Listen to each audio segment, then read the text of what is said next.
I am told by the paremiologists, those who studied proverb, that gardens are not made by sitting in the shade. A person sits in the shade because they would have planted a tree many moons ago. For us as a nation, the best time to have planted a tree was 31 years ago when we attained our freedom. However, all is not lost, as today is the second best time. Therefore, on behalf of the UNISA Council, the Principal and Vice Chancellor, Masitene, Professor Puleng Kabula, Executive Management, staff and students, we thank you for joining us at this important moment in our country's ongoing journey of dialogue, renewal, and collective purpose. As we are reconstructing our nation, the path you are going to clear today is the same path that our children, our nation will walk tomorrow. Therefore, we are deeply honored by the presence, the online presence of His Excellency President Cyril Ramaphosa and His Excellency Deputy President Paul Mashatile, and we respectfully acknowledge the significance of your participation in this induction.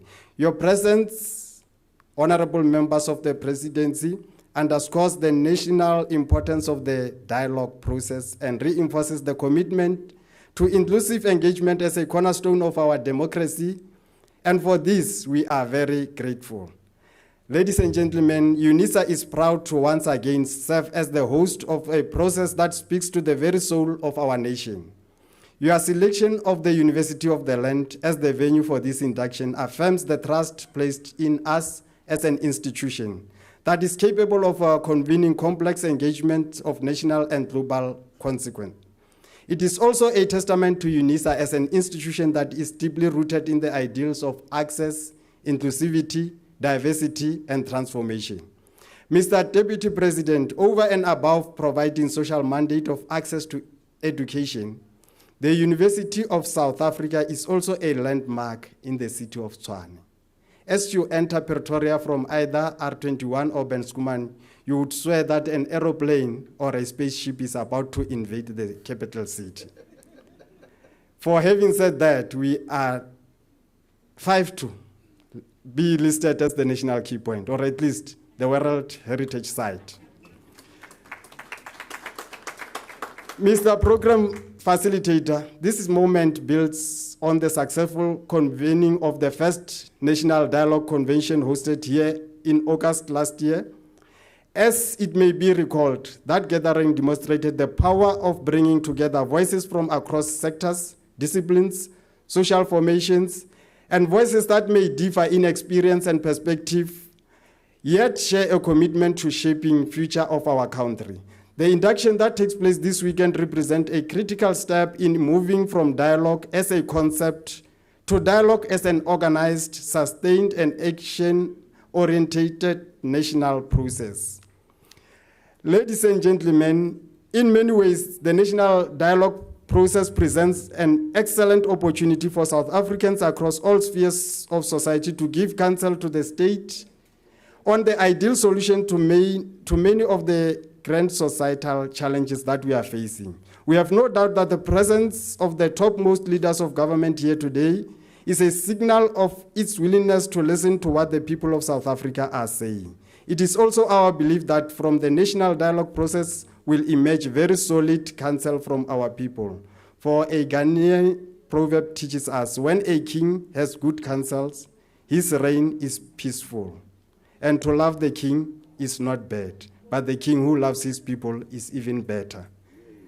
I'm of the view that the work of the steering committee will not be easy. It requires courage to confront difficult truths, humility to listen to differing perspectives, and wisdom to balance agency with deliberation. It also requires partnership between government and society, between knowledge and lived experience, and between leadership and grassroots voices. UNISA stands ready to support this work, drawing on its academic expertise, research capacity, and convening power to contribute meaningfully to the dialogue process. Mr. Program Director, please allow me to emphasize that this initiative belongs to not only a single institution or a sector, but to the people of South Africa. and its success will be measured not only by the quality of its deliberations, but by its ability to inspire participation, foster mutual understanding, and translate dialogue into tangible societal impact. And distinguished guests, as you commence the induction of the National Dialogue Steering Committee, may this gathering be guided by a spirit of respect, openness, and shared responsibility. UNISA, also known in the social media as the University of South Africa, University of UNISA, is honored to be entrusted with this huge national responsibility and committed to working in those partnerships in all social partners to ensure the success of this historic endeavors. And as I conclude, I am delighted as I'm told that a visitor comes with 10 blessings. Eat one and leave 9. So UNISA will be blessed with all those 9 blessings that you are living here. That is a Korean proverb. If I like once you arrive as a visitor, we further say moeng o naka di maripa. Thereafter, while you are waiting for our hospitality, we indeed welcome you by showing where to take your seat, as we say, shaola moeng lebiwa ke mongai. Moeng a duta letsogo ga a je sa molemi. I hope those who can speak this language of Woma can translate to others, as Google Translate or AI will not do justice to the translation. Welcome to the University of the Land, and we know that most in the know and leadership are the product of this noble institution, including our President Cyril Ramaphosa. It is the foundation from which the nation quench the education thirst. Le amogetšwe magae a bolena. These are your homes. Hakensa Shinene.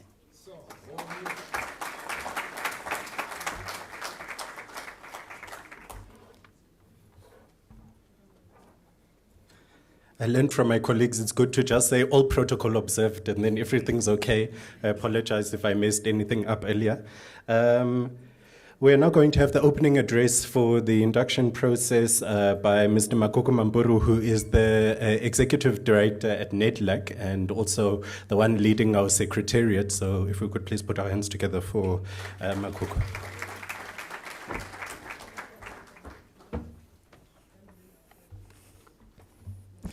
Thank you, Anzio.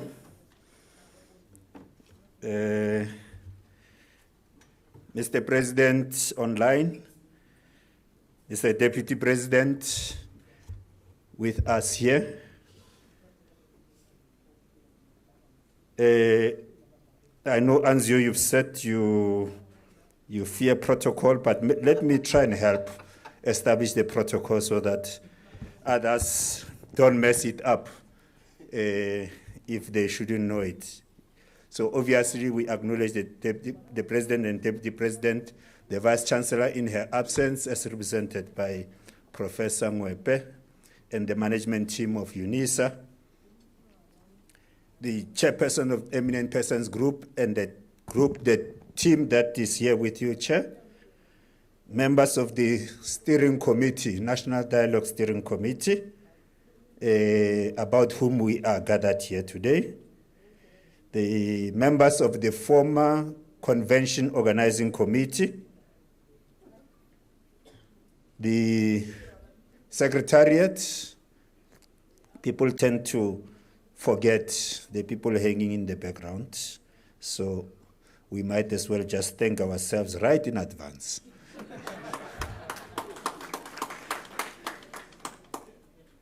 Co-facilitators, I'm slurring my words, in part because I'm hoping that Professor Somadoda Figeni will rock up as I speak. But I'll chastise him what you do to an adult later on. Distinguished guests, ladies and gentlemen, and thank you for being here. I know that we have agreed that the media can hang around for a bit until the President would have spoken. I thought that I should preface these opening remarks by going back to the 10th of June, 2025, when the President announced that he would be convening a national convention on the 15th of August 2025. Of course, it ended up being 15th and 16th, to set the agenda for the national dialogue. The president, on that same occasion, announced that he was appointing an eminent persons group made up of leading figures in society with a purpose to guide and champion the national dialogue. President further announced his plans, or the plans of society through him, to establish a sector-wide representative national dialogue steering committee.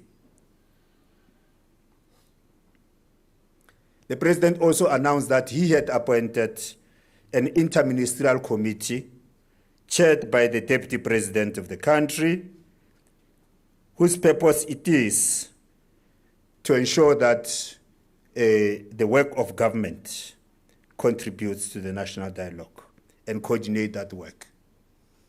And as if that was not enough, just right at the tail end, the president announced that a national dialogue secretariat responsible for the day-to-day management of the national dialogue activities was going to be housed at NEDLAC. So I'm doing this to just explain my presence here. So I was appointed on TV to come and constitute this induction of the National Steering Committee. You know, NEDLAC occupies such a presence in society, so much so that we tend to assume that everyone knows what this NEDLAC is. I think it was none other than President Mandela that said we shouldn't always assume that everyone knows us. So let me just take a minute or two to just talk about this NEDLAC that pays me. We are constituted of 4 constituency components, that what we call social partners. We have business, currently represented by Business Unity South Africa at NEDLAC. We have labor, which is represented by COSATU, FEDUSA, NACTU, and SAFTU. We have government. The main representative components at NEDLAC is the Department of Employment and Labor, the Department of Trade, Industry and Competition, and I see lately we have done it twice last year, the Department of Small Business Development, which does some of what was originally the work of the DTIC, the Department of Public Works and Industry, Infrastructure, the National Treasury, and several other departments that tend to come depending on what policies or legislation of socio-economic implications we have to discuss. And of course, there's a community component, so civil society component, currently represented by the Women's National Convention, SANCO, SANACO is the cooperatives organization, the Youth Council, Disabled People South Africa, and the Financial Sector Charter Campaign. So I made this point, I always make it several times, that we are quite governed, I should say. I always joke that if these social partners ever agree on anything, I'm in trouble. Yeah. Most of the time they don't agree, especially on issues of substance. Correctly so, because, well, what trouble would we be in if business and labor were to agree on, I wonder, minimum wage? It took them years to agree on the notion of a national minimum wage. Our governance structures have an annual summit right at the top. We have an executive council, which is EXCO. We have a management committee. Then we have chambers. Our chambers are for, remember, I mentioned several departments, and the chambers explain why those departments in particular. We have a development chamber, we have a trade and industry chamber, we have a public finance and monetary policy chamber, and we have a labor market chamber. Now, there may be a few things that you don't know much about NEDLAC. And maybe those who know it may get boring. We were established in 1994. So one of the very first organizations, institutions that was established post-democracy. It's literally a relic of the negotiated settlement that South Africa is. In fact, internationally, we are celebrated as the preeminent institution for social dialogue. In part because many international labor organization affiliates don't have the component of civil society in that representation. So we have the normal tripartite, government, labor, and business, the big ones, the big hitters. And we have added to that civil society because we believe civil society has a voice. We were actually the incubator of Proudly South African. So Proudly South African is a product of decisions taken at NEDLAC. We are currently housing the Presidential Climate Commission. So we hope to, when a parent throws their arms and the child starts walking, we hope to release the Presidential Climate Commission out of our parenthood within the coming year, so that it's a standalone entity. I've mentioned the national minimum wage as one of the key decisions that were arrived at NEDLAC. Another one during COVID is the Economic Reconstruction and Recovery Plan. And just in case you worry about how well we take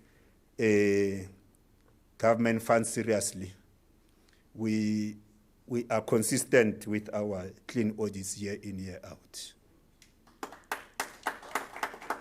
So I guess I'm saying all this because for some of us at NEDLAC, it's almost obvious that the president would have asked us to house the national dialogue.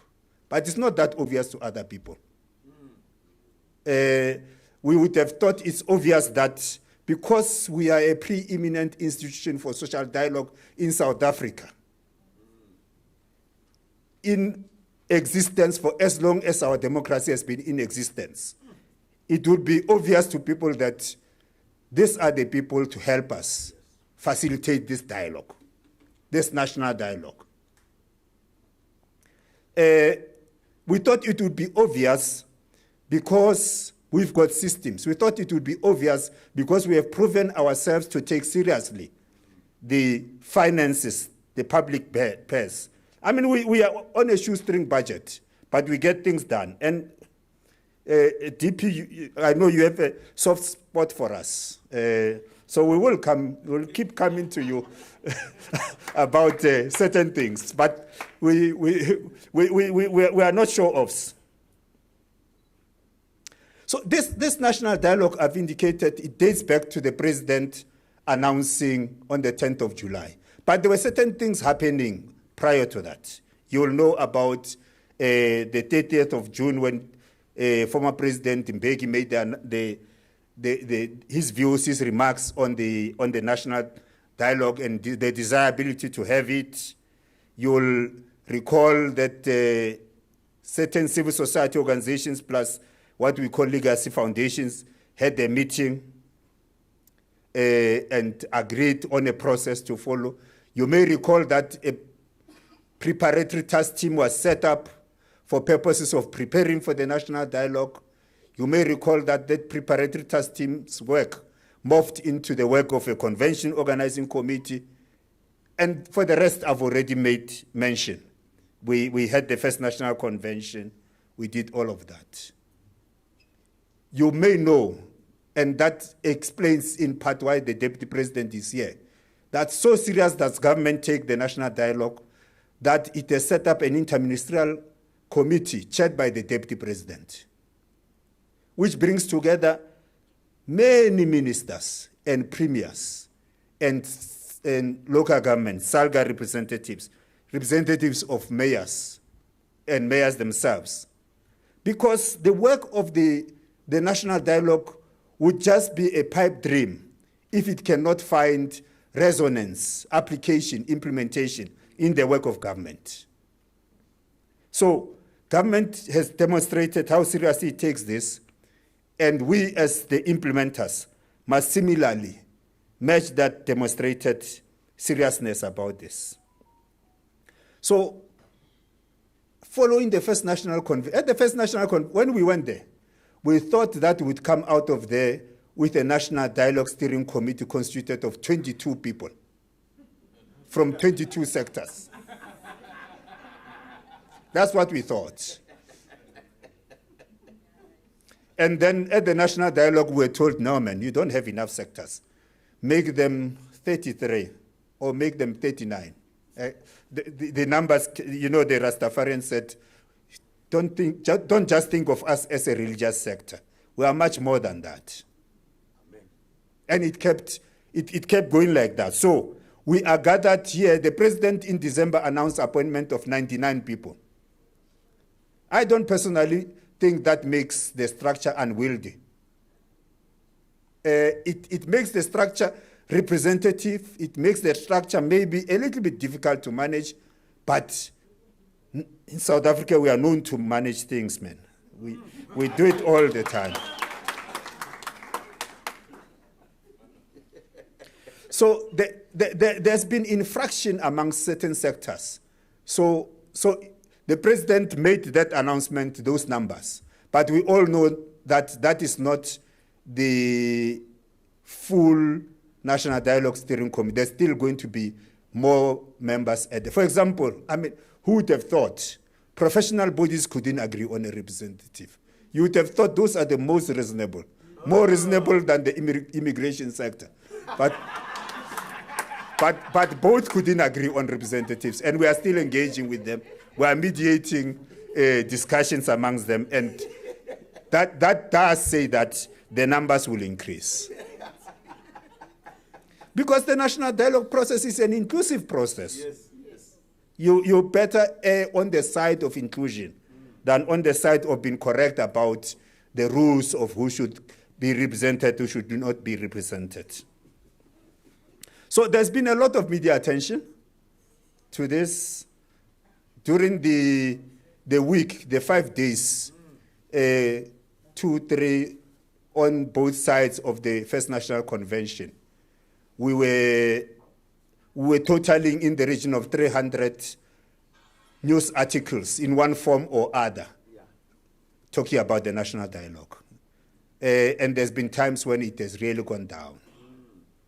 And there's been times when it has actually drawn a lot of flack. It wasn't always impressive what they said about us. Like, for example, there's that fiasco about 700 million that kept coming up.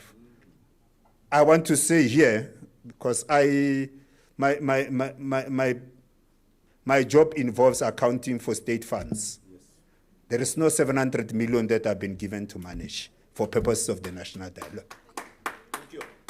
And I, as I've already said, I believe that it is possible to get things done without necessarily going into too much budget. But the flip side is also true. I mean, how much do we spend to get elections going? How much do we give the IEC? The CEO of the IEC is a friend of mine for almost 35 years. But that he is given the amount of money that he is given to manage our elections, because such is the importance of making sure that those activities are successful. Yes. And maybe a case can be made that 700 million is not enough for the national dialogue. But we are not there as Ecolab. We just need to get this thing going. Yes. We need to go to communities, and that is why we have been creative. And when when the Convention Organizing Committee comes here to report, to hand over its report, you will see how creative we've attempted to be in terms of getting as much done with as little as possible. Yes. So we expect philanthropic organizations, we accept business, we expect even churches, mosques, everyone with some kind of resources and facilities to be able to avail their own resources in kind, whether it's money, whether it's a church, whether it's all of that. Now, we are here to induct the National Dialogue Steering Committee. I'm ignoring you, Anzio, intentionally because I know. We are here to induct the steering committee because, and this induction marks a foundational milestone. So I would like to think of the institutions for making sure that the national dialogue succeeds as some kind of a tripod, a 3-foot. You've got the eminent persons group, which guarantees and champions the process, advises the convener. You've got the National Dialogue Steering Committee, which implements, which gets all of those that needs to be done, gets it done. You've got the Interministerial Committee, which ensures that the work of government resonates with the work of the national dialogue processes. And then, of course, you've got us cooking there in that tripod. It's a poke course of sorts.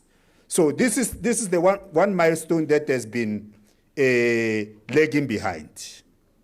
Today we are founding it, we are establishing it, we are making sure that we have a shared understanding of your mandate, of the governance framework for the entire national dialogue.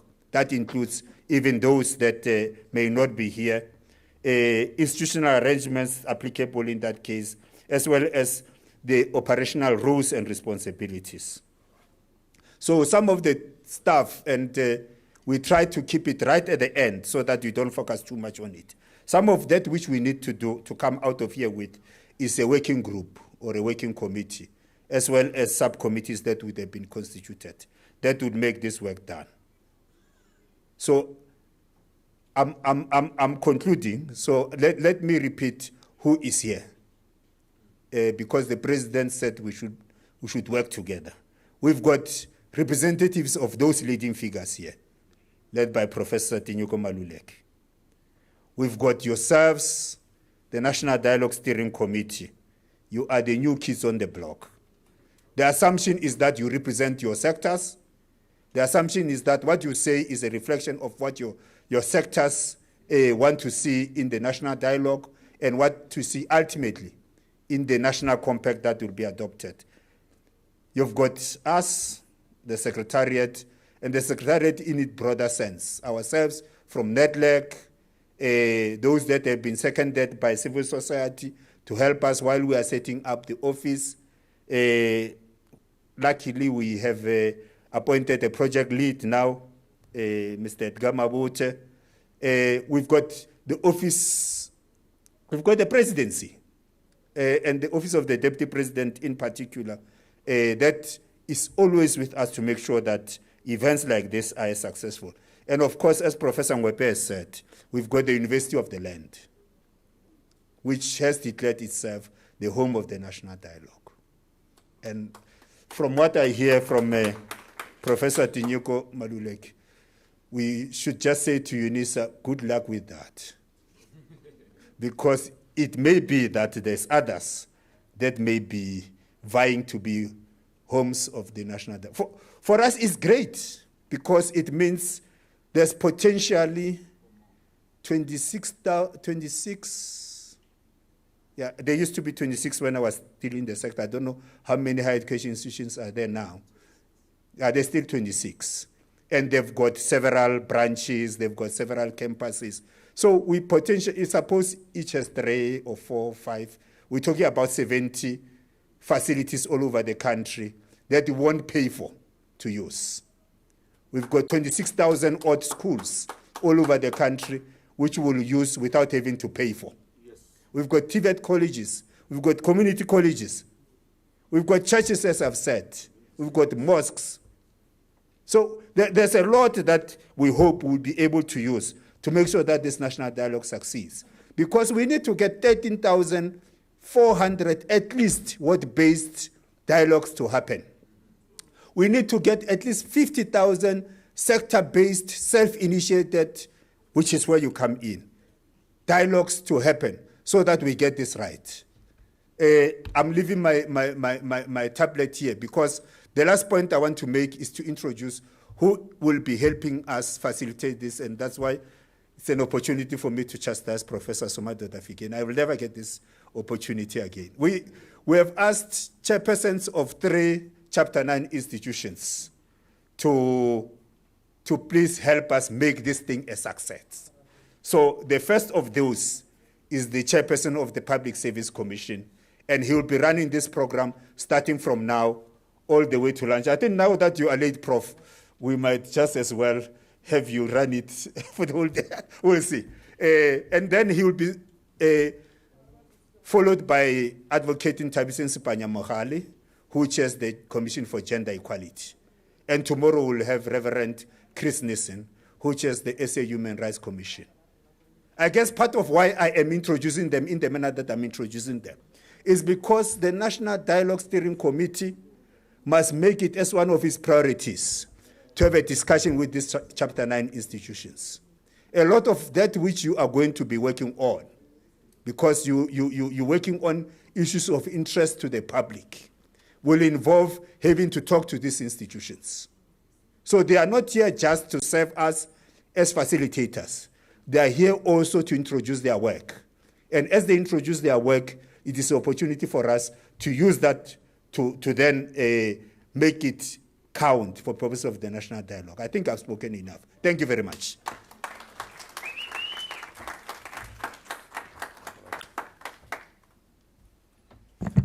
Program Director, my brother, for all my sins I commit to wash the dishes of Nadlek until my dues are paid. Your Excellency, the Deputy President of the Republic of South Africa, Paul Mashatile, the leadership of the steering committee and the national dialogue in all your different forms and representations, my fellow facilitators heading the constitutional bodies, Chapter 9 and 10, the media, who we hope will be partners of this dialogue and make it trend permanently, not just for a week. Because the problem as a country, we are obsessed with headlines. Every story runs for 3-4 days before it is displaced by the other. So we don't have the strategic foresight of long-term trends. I'm really sorry.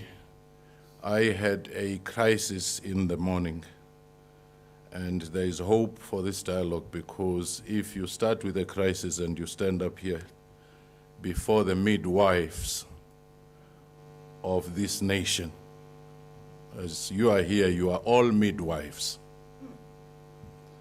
but your hands should be sanitized to make sure that the baby doesn't die at birth. And you come on a year of elections when the country gets possessed by spirits that we can't understand ourselves. So it is that context that we start with the put your hands together for yourselves.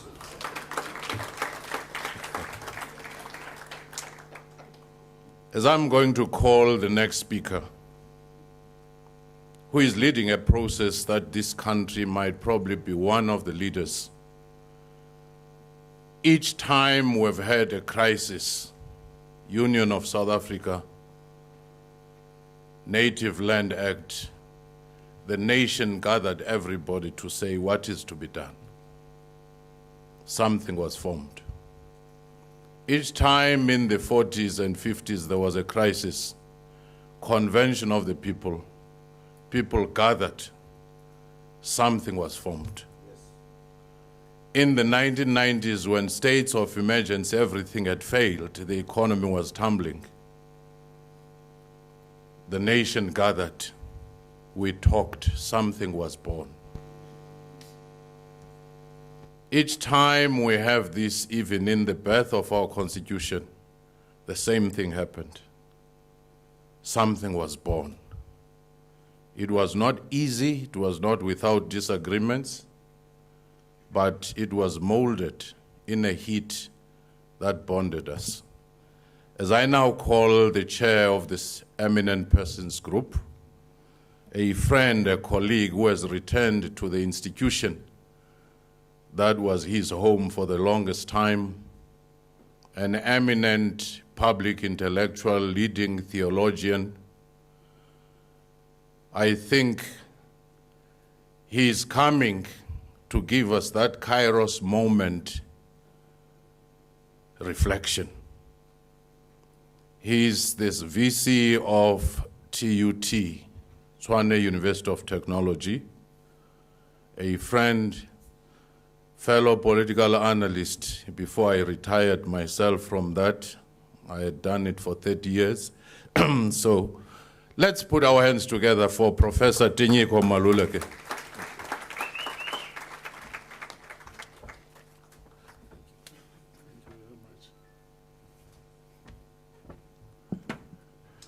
Professor Somadwela Fikeni says that I spent the longest time in this university. He is correct. I was made here at this University of the Land. But the Tshwane University of Technology is the people's university. TUT loves the land, but it loves the people more. His Excellency President Cyril Matamela Ramaphosa, convener of the National Dialogue. Looks like the president is pressed. If you don't mind, we can see when you come in. The president is joining virtually. Okay. I'm being evicted. Sometimes the best plans do not produce the best outcomes. As you know, our president is pressed left and right, from Venezuela to Iran, from Iran to Greenland, from Greenland to AU. And he's pressed in the floods in Limpopo. And he's joining virtually. That is the platform that is not always stable. With your indulgence, with great apology to our leader, Professor Maluleke, because he's going to be with us, can we take the president virtually? Because he wants to indicate his commitment and association with the president, present of deputy president here. It's a commitment, because whatever we discuss, from here to foundations everywhere, government has to implement. So the person I'm introducing, the person who was a leader of SCM, Student Christian Movement, before it became supply chain management, early in the 70s. He was there at the formation of the National Union of Mine Workers, one of the strongest unions that has produced series of leaders of the country and presidents. He was there at CODESA in the negotiations. He went into business. He was called back to convene dialogue around the Constitution. And he led, together with the other leaders, the development of the National Development Plan. He went on to become Deputy President and the President of the country. how much more for a person who has been in each and every epoch and stage of negotiations, of consensus building. Let's put our hands together for the President of the Republic, Matamela Ramaphosa. Thank you. The bioscope can play. Thank you.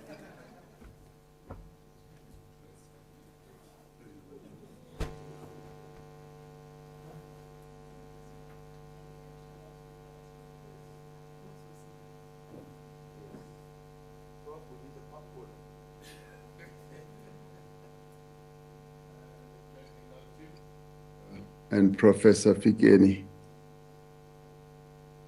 members of the National Dialogue Steering Committee, members of the Eminent Persons Group, and former members of the Convention Organizing Committee, and indeed the Executive Director of NEDLEC, various facilitators and members of the Secretariat, staff, and all of you, ladies and gentlemen. Let me offer my apologies to you, Deputy President Paul Mashatile, for not being able to be present together with you in person. But I'd like to thank you as all attendees who are members of the steering committee for answering to this call for national duty, particularly at this critical moment in the history of our country, and more importantly, on our nation's journey. Now, as you assume your responsibilities on the steering committee, you take on a very pivotal role in one of the most significant initiatives in our democratic history. We are indeed meeting at a time of profound challenges. While we may have made important progress over the past 32 years in forging a united democratic nation, but we all know that the vestiges of apartheid remain present with us. And I often say that the long shadow of apartheid is still casting a shadow on us. In that poverty, unemployment, and inequality still remain as reaching its full potential. It is this history, horrible history, that continues to hold us back, because in many ways it has cut deep, very deep wounds in the nation, in its soul, and prevents us from moving faster to the future that belongs to us. At present, in our history, crime, gender-based violence, corruption continue to haunt our communities. Many people have become disengaged from the democratic process. Yet, at several notable and important moments in our history, we have, as South Africans, come together to confront our challenges and to forge a new path from the Freedom Charter to our democratic constitution, from the National Peace Accord to our response to COVID-19. South Africans have pursued dialogue, cooperation, and partnership to give expression to the voices of ordinary men and women in our country. We are accustomed to dialoguing. It is in our DNA. As a people, our diversity is our strength. We have a wealth of experience, but more importantly, a wealth of perspectives on which to draw.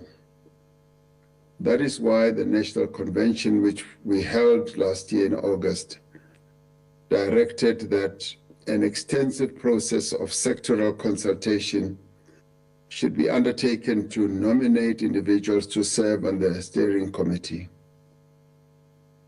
As a consequence, the process took a number of months and required much time and effort, but in the end,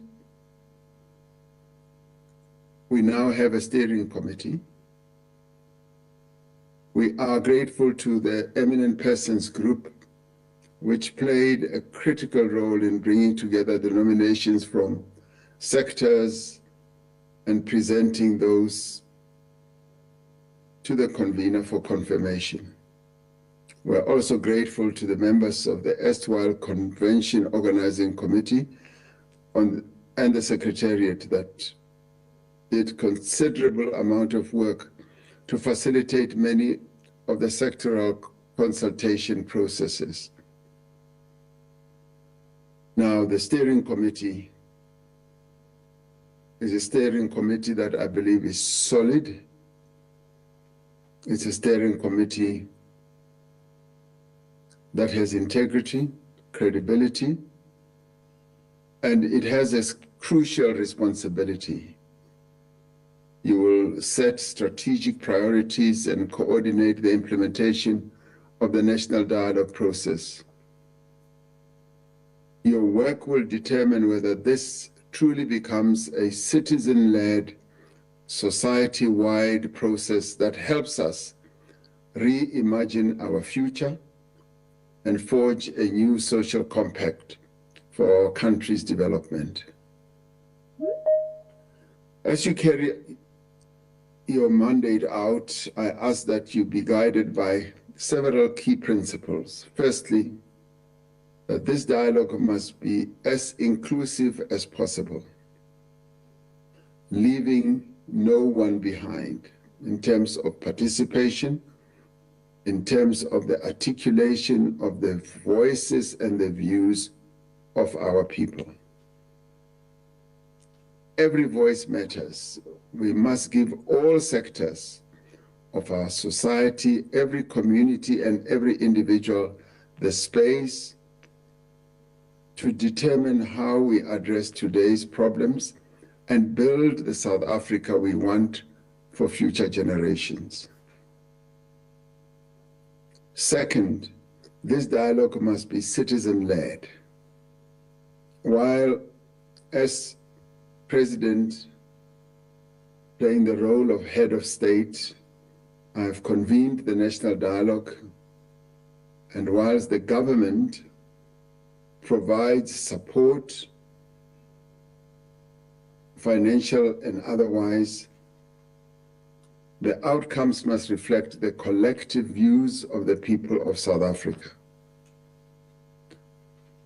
Without any hindrance from government, citizens must be able to freely participate as individuals in organized formations and through their various representative bodies. The people of this country need to take ownership of this process. And thirdly, the coordination and governance must be effective. The steering committee working with the Eminent Persons Group, the interministerial committee that we set up, and the Secretariat must ensure that this process is well organized, well resourced, transparent, and credible. I propose that one of the first tasks of the steering committee should be to engage with the Eminent Persons Group to establish effective mechanisms for coordination and cooperation. For the eminent persons to effectively undertake their mandate as champions and guarantors of the national dialogue, They will need to work closely with the steering committee and working committee. There needs to be a regular flow of information and clear guidelines for interaction between these two vital bodies. The fourth principle is that the process must promote understanding as well as healing. Now, as we confront uncomfortable truths and ask difficult questions, we must create spaces where discussions encourage healing and enhance the process of finding solutions. We must speak with courage and listen with humility. Through your work, the views and proposals from thousands of conversations across the country will be synthesized into a clear vision and an agreed program of action for adoption by the Second National Convention. We look to you to use your experience, your networks, and credibility to give South Africans confidence that participation can help advance their interests and secure a better future for their children. In a number of ways, the members of the steering committee carry the hopes and aspirations of millions of South Africans who long for a country where everyone can thrive. And as you undertake this task, just know that you are not walking this journey alone. There are others who are embarking on a similar journey. Yesterday, I had the occasion to meet with the current president, you can call him interim president of Madagascar. They've had challenges in the past few months, in September, where the elected former President Rajoelina, had to leave the country. They've set up an interim process, but they've underpinned it with the need to hold a national dialogue. And they have come to us to ask our support, our knowledge about how a national dialogue can be run. And we have offered some thoughts and advice. In their case, they've had a challenging situation where there was turmoil in the country, and the national dialogues do help to address moments of challenge for countries. And in our case, 32 years later, we have felt the need to come together,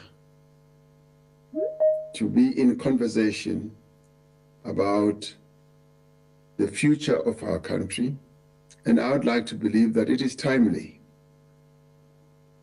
It's a generation later, and we now need to chart a course that will take us to the South Africa of our dreams.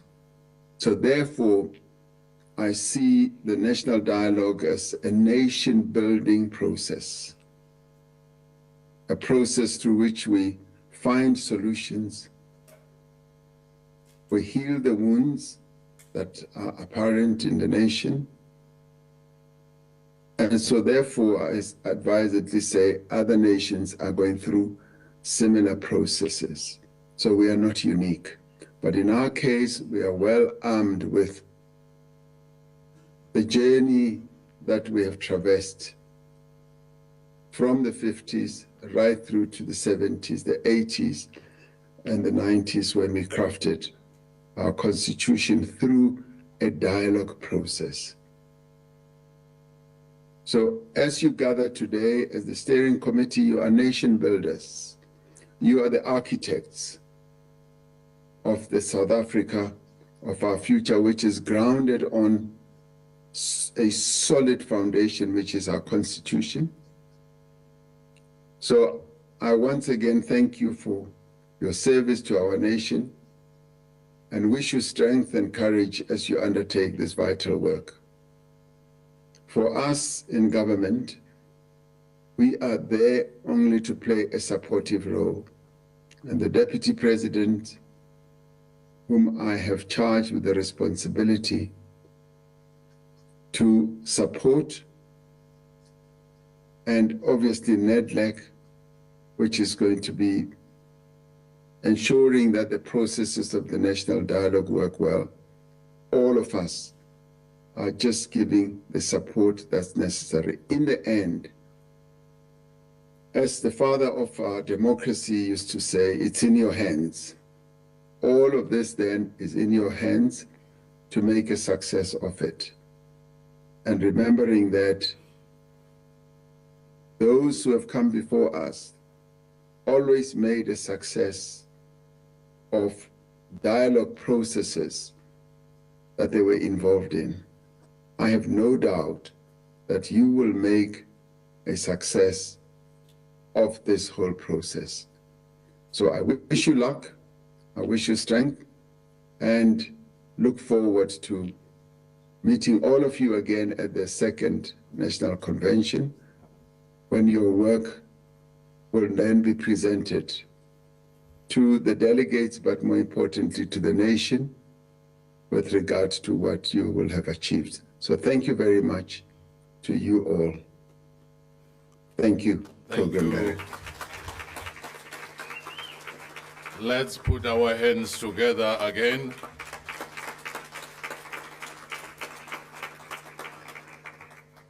This is how things are going to happen from now onwards. I want you, after the presentation by the chair of the Eminent Persons Group, we will go outside, which is that well-deserved break. There'll be a photo opportunity with the Deputy President, with the leadership, which means if that stuff was fading, you start, make sure that it is fine. So, because it will go down in history. And remember, once it's put in YouTube, internet never forgets. So you'll always be there. It immortalizes you. Lifetime. Yeah, lifetime. Magazines, now those ones, if they land up in the village, sometimes they are used for starting fire. So, internet, aye. So, let's put our hands together for my brother Tinyiko Maluleke.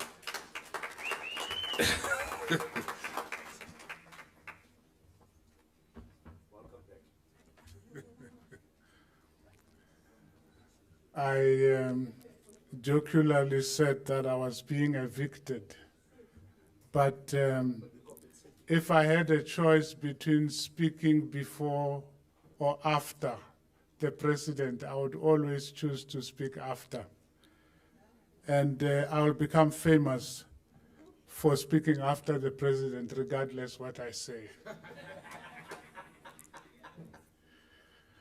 His Excellency President Cyril Matamela Ramaphosa, the convener of the National Dialogue, His Excellency Deputy President Paul Mashatile, Chairperson of the Interministerial Task Team, members of the Eminent Persons Group, Co-Chairperson Mr. Rolf Meyer, who is still on his way here, Secretary Ms. Nompendulo Mkachwa, who is in the House, Co-Deputy Chairperson Ms. Lindiwe Mazibuko, who is sitting right here.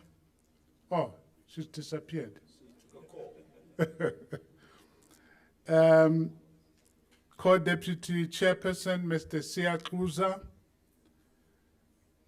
Eminent Persons Prof. Nomboniso Gasa, Mr. Pekin Chalinchali, and Mr. Bobby Gotzel, all of whom are here in the house or were supposed to be here. I think I've seen Mr. Gottsel right there.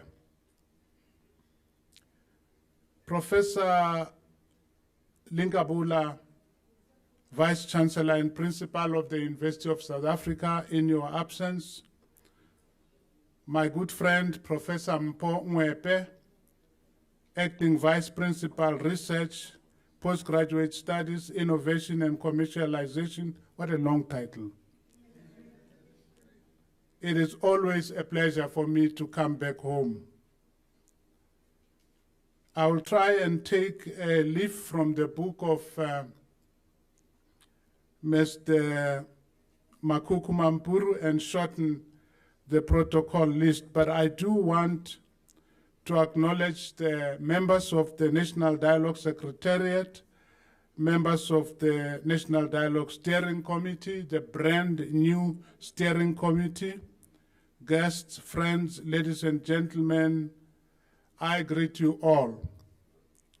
Program Director, on behalf of the 32 members of the Eminent Persons Group, I am honored to say a few words of solidarity, encouragement, and support on occasion of this historic gathering. Allow me to also acknowledge the rest of UNISA management, whose names I didn't mention, for offering us this stunning facility and this beautiful campus. As the President noted, exactly 6 months ago, in August 2025, we benefited from the hospitality and the patriotism of UNISA as we gathered here for the first convention of the National Dialogue. We are grateful, therefore, that we are able to return here for the inaugural meeting of the National Dialogue Steering Committee. Ideas regarding the precise shape of the steering committee were conceived here. It is only proper that we return here as those ideas begin to come to fruition. For more reasons than I can list, this induction of the National Dialogue Steering Committee is not only historic, but it is perhaps the most important step in the evolution of the South African National Dialogue. This after more than 18 months of planning and preparing. In this regard, we do owe a debt of gratitude to members of the erstwhile PTT, Planning and Preparatory Task Team, and all the constituencies and stakeholders that were represented in it. Similarly, we wish to put on record as the EPG our appreciation for the work of the Convention Organizing Committee, which completed the National Dialogue Relay Race and delivered the first National Convention. Our thanks also go to NEDLEC for incubating and now housing the Secretariat of the National Dialogue. With great humility, let me also recognize the work of the EPG in advocacy, quality assuring, and guaranteeing the National Dialogue process. The 32 members of the Eminent Persons Group were appointed by His Excellency President Ramaphosa as an independent body of distinguished patriots who have agreed to volunteer their time, their knowledge, their experience to promote the National Dialogue. The eminent persons receive no salary or any form of payment for doing this work, and they are not the only volunteers. There are dozens of individuals and NGOs which have volunteered thousands of hours and tons of energy and effort with lots of passion to facilitate this crucial and strategic national undertaking, the National Dialogue. To all of them, we want to say thank you. The induction of the National Dialogue Steering Committee marks the precise point at which citizens take leadership of the national dialogue process, as they should. Today, in this place, on this occasion, the citizens-led nature of the national dialogue takes shape and does so concretely. The National Dialogue Steering Committee is the most representative grouping of citizens from as many sectors of our society as possible. By virtue of its representativity, this body has the moral authority, the sectoral breadth, and the societal embeddedness necessary for it to administer and to coordinate our national dialogue process. And yet, for the National Dialogue Steering Committee, representativity is never finished and clear. Instead, representativity is always under construction. This is because for a body like the steering committee and a process as pivotal as the national dialogue, nothing less than the most radical forms of inclusivity will ever suffice. For this reason, there must always be room and space for more sectors and more forms of representation inside of the steering committee. We are thinking not only of geography, but also of gender. We are thinking of the rural-urban divide, and many other such considerations. The National Dialogue Steering Committee and all the structures and process of national dialogue must therefore remain open and inclusive, as the President has already noted, even as it proceeds to carry out its national mandate. And talking about the national mandate, it's important to note that whereas the individual members of the steering committee have been nominated and delegated by specific sectors, the steering committee itself is much more than a sectoral bargaining chamber in which sectors will jostle for hegemony and supremacy.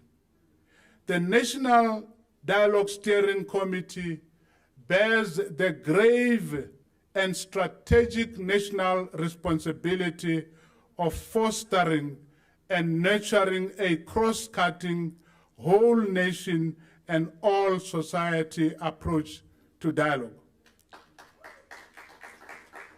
The national dialogue is too important an undertaking for it to be balkanized, compartmentalized, or monopolized.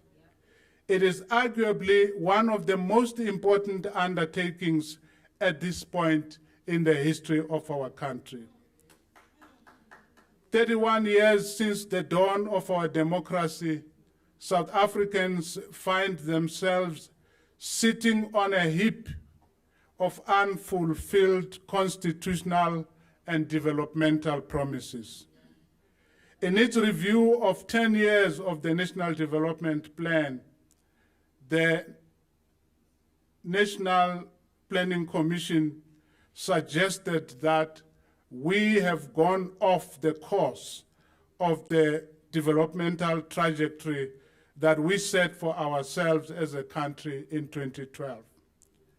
The National Planning Commission also noted that for a decade at least, our economy has not been growing, that being the root cause of many of the challenges we face as a country. These include one of the highest youth unemployment rates in the world, rising poverty and inequality. Add to these the massive corruption as well as widespread violence against women and children. To the extent that national elections are a form of national dialogue, South Africans have already thrown their first salvo in the results of the 29 May 2024 elections, forcing a national coalition government. South Africans will no longer stand aside and watch. They will no longer just lament and mourn. South Africans know and demand the country they deserve, the country of which former President Nelson Mandela spoke, the country which is promised in the Constitution and in the National Development Plan. We deserve that country. South Africans will no longer allow politicians and political parties simply to do as they please once they have been elected. The induction of the National Dialogue Steering Committee is a giant step in the evolution of the National Dialogue as a platform and an opportunity for South Africans to take back their country and to shape the country with their own hands and views and make sure that the next social compact is one that will represent their hopes and dreams. As guarantors and quality assurers of the national dialogue process, the EPG is satisfied that we have now reached a stage where the national dialogue proper will soon take off. The EPG is willing and able to stand side by side with the steering committee as it administers and coordinates the national dialogue. If the steering committee henceforth becomes the engine of the national dialogue, the EPG will become the fuel and the oil that will expedite the running of that engine. The EPG fully embraces its role, not only as advisor to the President, as the convener of the national dialogue, but as advocates of national dialogue themselves. To this end, we as EPG members are ready to lend our individual and combined statures, individual and combined expertise, our time, our wisdom, to support and to quality assure as well as advocate for the work of National Dialogue Steering Committee. Like we did at the National Convention in August, we wish to call upon all South African citizens from all walks of life, from every sector, represented in the steering committee, as well as sectors and stakeholders who will join later. We call upon every ward, every village, every town, every city. To them we say, take ownership of the process, participate in it. And in conclusion, allow me to refer to two metaphors. One comes from the poem of celebrated English poet Percy Bysshe Shelley. His poem was titled The Mosque of Anarchy. In that poem, he rallied and urged his compatriots to rise like lions above adversity. And this at a time of great political upheaval and economic difficulties in 19th century England. So I borrow from the words of Percy Shelley, calling upon members of the steering committee in particular, but also fellow South Africans in general, to dialogue together, even as we, and I quote, rise like lions after slumber in unfathomable numbers. Shake your chains to earth like dew that in sleep had fallen on you. You are many, they are few. In church, we sing a song about Koloya Elia. Earlier, I said to the Deputy President, this is a moment of ignition. We are igniting Koloya Elia.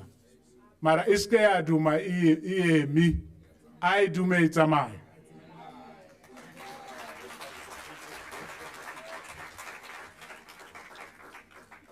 When Professor Maluleke was about to quote the poem, I asked my colleague here if they had taken breakfast, because you know poems can take a lot of data bundles to unlock, interpret, and so forth. A well-deserved morning. Let's put our hands together again for Professor Maluleke.